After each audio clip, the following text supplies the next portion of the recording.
Olá pessoal, tudo bom? Nesse vídeo a gente vai estar falando sobre a Confissão de Fé de Westminster, ok? Ela foi realizada ali por volta de 1643 a 1649, certo? E a Igreja Anglicana que realizou essa confissão. Ela foi realizada na Abadia de Westminster, na Igreja de Westminster, em Londres, na Inglaterra. E com relação aos participantes dessa Assembleia, a maioria deles participavam do movimento puritano, ok? Ela tinha como, digamos assim, sistema de doutrina o calvinismo, e essa confissão de fé é a confissão de fé adotada por várias igrejas presbiterianas ao redor do mundo. Nesse vídeo a gente vai estar primeiramente então falando sobre o contexto daquela época, sobre o foco da política, da economia e da religião daquela época, para a gente entender melhor o seu contexto, ok? E depois a gente vai estar falando um pouco mais sobre a confissão em si, certo?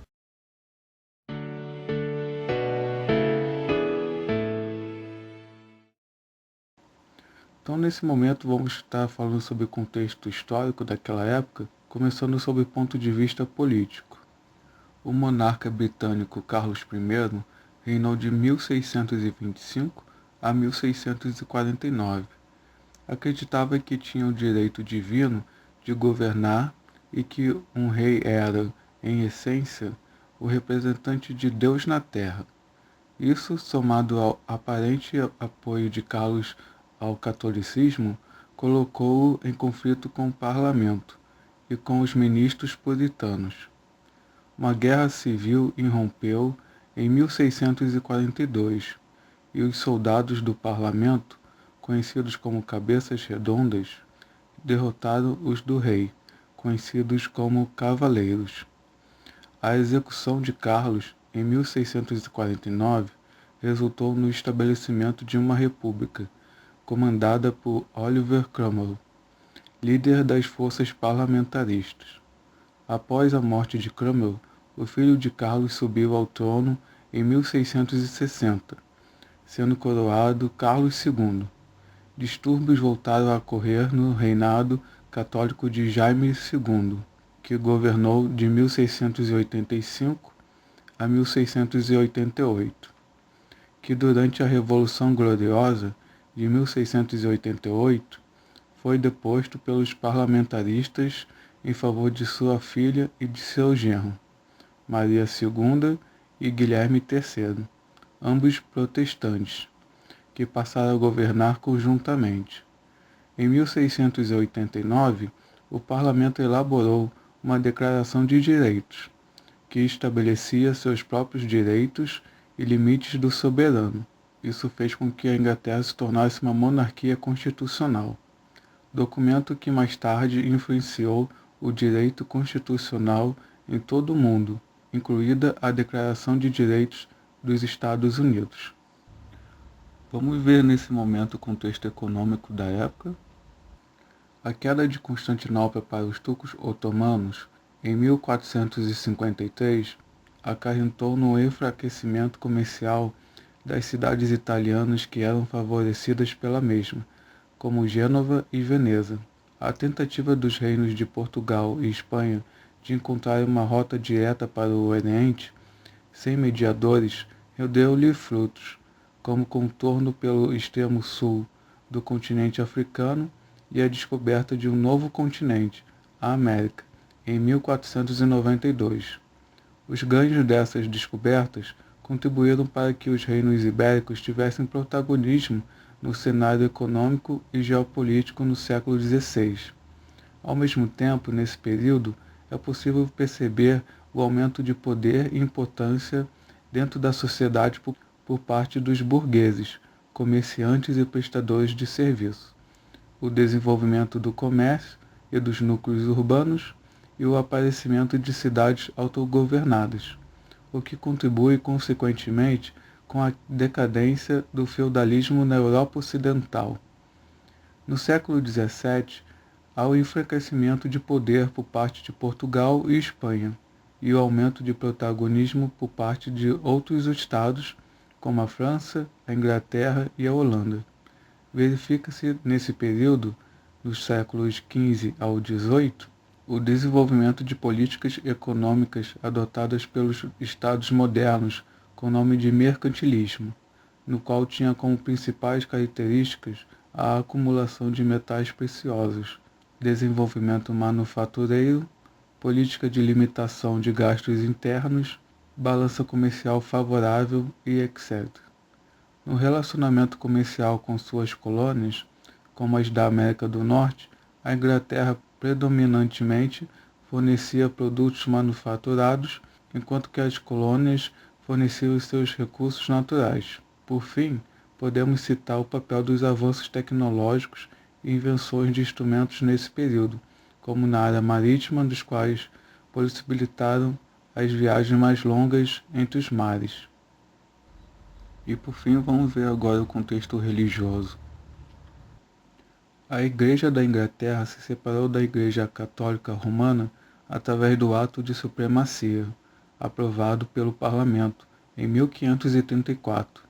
Um dos motivos desse ocorrido foi o pedido negado pelo Papa para que o rei Henrique VIII pudesse se separar de sua esposa chamada Catarina de Aragão, viúva do seu irmão, que lhe deu uma filha chamada Maria Tudor, no qual viveu de 1516 a 1558, pois ela não lhe dava um filho homem, no qual, segundo ele, seria importante para consolidar a dinastia Tudor. Além de sua primeira esposa, Henrique se casou mais 5 vezes. Ele se manteve doutrinariamente católico até a sua morte.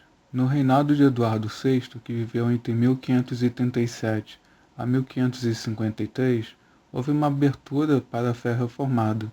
O arcebispo da Cantuária, Thomas Cranmer, nesse período líder da reforma inglesa, publicou o livro de oração comum, dando à Igreja Anglicana sua primeira liturgia. Mas em 1553, Maria Tudor, católica romana, tornou-se rainha, tentou restaurar a fé católica e perseguiu violentamente os protestantes, no qual executou vários deles, além de Cranmer. Muitos fugiram para o continente e absorveram os princípios doutrinários dos reformadores continentais. Sob o reinado de Elizabeth I, que ocorreu entre 1558 a 1603, que era filha de Henrique VIII, aprovou-se um novo ato de supremacia em 8 de maio de 1559. Todos os oficiais públicos tinham de prestar juramento de lealdade à monarca como governadora suprema, ou correrem o risco de perderem o cargo. Ao mesmo tempo, também aprovou-se um novo ato da uniformidade, que obrigava o comparecimento à igreja e o uso de uma versão adaptada do Livro de Oração Comum de 1558. A Igreja Anglicana adotou a doutrina calvinista e manteria parte da ritualística da hierarquia católica, que ficou conhecido como a Via Média. Existiu em solo inglês um movimento chamado Puritanismo, no qual os seus aderentes acreditavam que a reforma inglesa não foi completa e havia ainda mantido resquícios do romanismo. Eles pressionavam as autoridades para que as devidas reformas fossem implantadas. No reinado de James I, que ocorreu entre 1603 a 1625, foi patrocinada pelo monarca a conhecida tradução do texto bíblico para o inglês, denominada Bíblia King James, de 1611. Quanto aos puritanos, devido ao não cumprimento de suas reivindicações, perseguições e perda de seus cargos como ministros, alguns decidiram migrar para a América do Norte e lá fundaram colônias, que a posteriori deram origem aos Estados Unidos da América. Nesse sentido, nós temos o exemplo do navio Mayflower, que fez a viagem em 1620. Com o rei Carlos I no poder, que ocorreu entre 1625 a 1649, e o seu aparente apoio ao catolicismo, ocorre a Guerra Civil, entre 1642 a 1649, entre ele e os integrantes do parlamento inglês, de maioria puritana. Com a vitória do parlamento, e a execução de Carlos I em 1649, Oliver Cromwell, que viveu entre 1599 a 1658, assumiu o governo inglês, agora como uma república. Em 1643, o parlamento instaurou a Assembleia de Westminster, que ocorreu entre 1643 a 1649, na Abadia de Westminster, em Londres. Dela resultaram os documentos denominados Símbolos de Westminster, uma confissão de fé e 2 catecismos. Nesse período, a Igreja Anglicana torna-se presbiteriana em seu sistema de governo. Porém, com a morte de Cromwell e com o apoio do parlamento, Carlos II, que viveu entre 1630 a 1685, ascendeu ao trono em 1660. A monarquia foi restaurada na Inglaterra e o sistema episcopal foi restabelecido. Em 1662, mais de 2.000 pastores puritanos foram demitidos ou destituídos de suas paróquias. E quem não fosse anglicano não poderia colar grau nas universidades de Oxford ou Cambridge. Essas ações marcaram o fim do período puritano, minado e fragmentado por intrigas políticas. Somente com a Revolução Gloriosa de 1689, a liberdade de culto foi assegurada aos não conformistas, como passaram a serem conhecidos os puritanos. Retornando agora, depois que a gente falou do contexto, né, daquela época, a gente agora vai estar fazendo uma relação, né, entre os 5 solas da reforma, né, os 5 pontos fundamentais, né, desenvolvidos pelos reformadores, que ficaram conhecidos como os 5 solas, com a confissão de fé, para a gente ver se a confissão de fé ela é uma confissão reformada que dialoga e está de acordo com as outras confissões de fé realizadas naquele período, ok? Então, vamos pegar aqui uma edição aqui que eu tenho da confissão de fé. Então, primeiro o sola, né, que a gente vai abordar é sobre o sola escritura, né, somente a escritura. Então, aqui no capítulo de número 1, do item 10 da confissão de fé, fazendo uma relação com o sola escritura, né, somente a escritura, diz assim a confissão: o juiz supremo, pelo qual todas as controvérsias religiosas têm de ser determinadas, e por quem serão examinados todos os decretos de concílios, todas as opiniões dos antigos escritores, todas as doutrinas de homens e opiniões particulares. O juiz supremo, em cuja sentença nos devemos firmar, não pode ser outro senão o Espírito Santo falando na Escritura. Então, através desse ponto, a gente pode ver que a confissão de fé também adota a doutrina do somente a Escritura, do sola Escritura. Agora, abordando o segundo sola, seria o somente Cristo, né? Aqui no capítulo de número 8, no item 1, diz assim: aprove a Deus, em seu eterno propósito, escolher e ordenar o Senhor Jesus, seu Filho unigênito, para ser o mediador entre Deus e o homem, o profeta, o sacerdote e rei, o cabeça e salvador de sua igreja, o herdeiro de todas as coisas e o juiz do mundo, e deu-lhe desde toda a eternidade um povo para ser sua semente, e para no tempo devido ser por ele remido, chamado, justificado, santificado, glorificado, né? Então, nesse item que a gente vê, né, para ser mediador entre Deus e o homem, né? Então, a gente vê que somente Cristo, né, é o mediador, somente Ele pode nos salvar, né? Então, nesse sentido, a gente vê que a confissão de fé também está de acordo com o item do somente Cristo, certo? Agora, sobre o ponto do sola fide, né, somente a fé, aqui na confissão de fé, no número 11, capítulo de número 11, no item 1, diz assim: os que Deus chama efisicamente, também livremente justifica. essa justificação não consiste em Deus infundir neles a justiça, mas em perdoar os seus pecados e em considerar e aceitar as suas pessoas como justas. Deus não os justifica em razão de qualquer coisa neles operada ou por eles feita, mas somente em consideração da obra de Cristo, não lhes imputando como justiça a própria fé, o ato de crer, ou qualquer outro ato de obediência evangélica, mas imputando-lhes a obediência e satisfação de Cristo, quando eles o recebem e se firmam nele pela fé, que não tem de si mesmos, mas é dom de Deus. Sobre o próximo solo, que seria somente a graça, a gente vai usar o capítulo de número 16, que fala sobre das boas obras, né? E no item 5, diz assim: não podemos, pelas nossas melhores obras, merecer da mão de Deus perdão de pecado ou a vida eterna, porque é grande a desproporção que há entre elas e a glória por vir, e infinita a distância que vai de nós a Deus, a quem não podemos ser úteis por meio delas, nem satisfazer pela dívida dos nossos pecados anteriores, e porque, como boas, procedem do Espírito, e como nossas são impuras e misturadas com tanta fraqueza e imperfeição, que não podem suportar a severidade do juízo de Deus.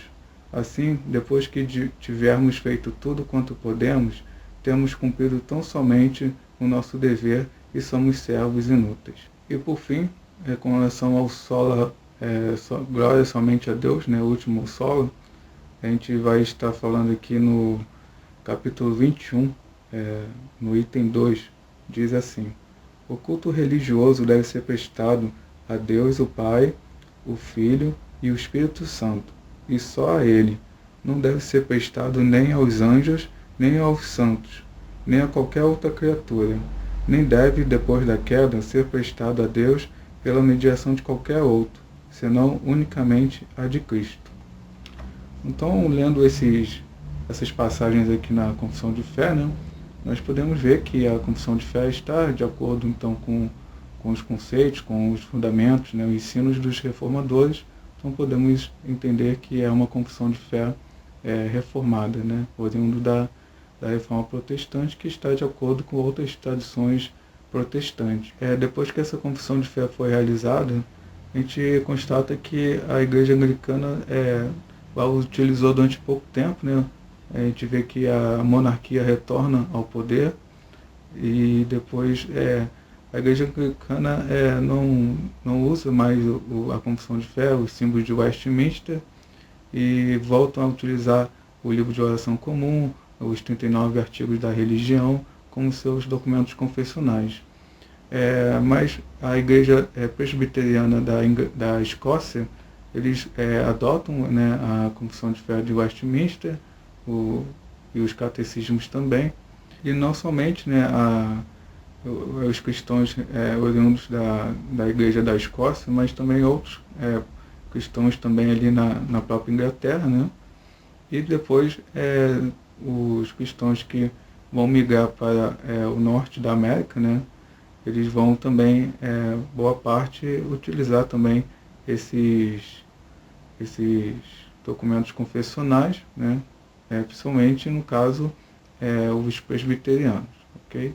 E a Igreja Presbiteriana do Brasil, como ela foi, na verdade, um movimento missionário da Igreja americana, né, a Igreja Presbiteriana dos Estados Unidos, acaba que a IPB também adota, né, como seus símbolos de fé influenciado, né, pela Confissão de Fé de Westminster, certo? E a gente percebe também que a Igreja do Norte, né, da Igreja Presbiteriana dos Estados Unidos, eles fazem alguns pequenos ajustes e até adicionam mais 2 artigos à Confissão de Fé. Diz aqui nesse livro aqui que expõe os símbolos de Westminster, fala assim: no ano de 1903, a mesma Igreja do Norte dos Estados Unidos fez outras emendas mais importantes e também acrescentou mais 2 capítulos à Confissão de Fé, né? Então ele realiza algumas mudanças aqui na confissão de fé, só os 2 ou 3 itens, bem pouco, mas eles ao mesmo tempo acrescentam mais 2 capítulos à confissão de fé. O capítulo 34, que iria abordar sobre o Espírito Santo, que no caso a confissão de fé ela tem 33 capítulos. E no seu conteúdo não tem um capítulo específico falando sobre o Espírito Santo, né? Então eles quiseram adicionar esse capítulo. E o último capítulo seria o 35, né? Seria sobre do amor de Deus e das missões, certo? E no caso a IPB, né, a Igreja Presbiteriana do Brasil, adota a confissão de fé como não só a confissão de fé, como também o catecismo maior de Westminster e o breve catecismo de Westminster como seus símbolos de fé, né? A Igreja IPB ela é uma igreja confessional e ela acredita, né, que esses símbolos de Westminster estão de acordo com a palavra de Deus com relação ao sistema de doutrina, está correto com relação à palavra do Senhor. É claro que também é importante frisar que a IPB acredita que a sua única regra de fé e prática é a Sagrada Escritura, né, os seus 66 livros, mas acredita também que esse documento, a Confissão de Fé, pode servir como um auxílio para um melhor entendimento sobre aquilo que a palavra de Deus está querendo nos dizer. Uma coisa importante também dizer que, apesar da igreja norte-americana ter acrescentado, né, esses 2 capítulos, a IPB, né, a Igreja do Brasil aqui, ela adota somente os 33 capítulos que foram confessionados originalmente, certo? Então, através desse vídeo, a gente quis mostrar um pouco melhor sobre a Confissão de Fé de Westminster, suas características. A gente também leu algumas passagens aqui para a gente entender melhor como que ela é, né? Também entender que ela é uma confissão através dessas leituras, essa comparação com os 5 solas, a gente pode entender que é uma confissão reformada, ok? E também queríamos convidar vocês que viram esse vídeo a lerem também, né, sobre essa confissão de fé, os símbolos de Westminster. Acreditamos que é um instrumento interessante para aprender mais sobre a palavra do Senhor, certo?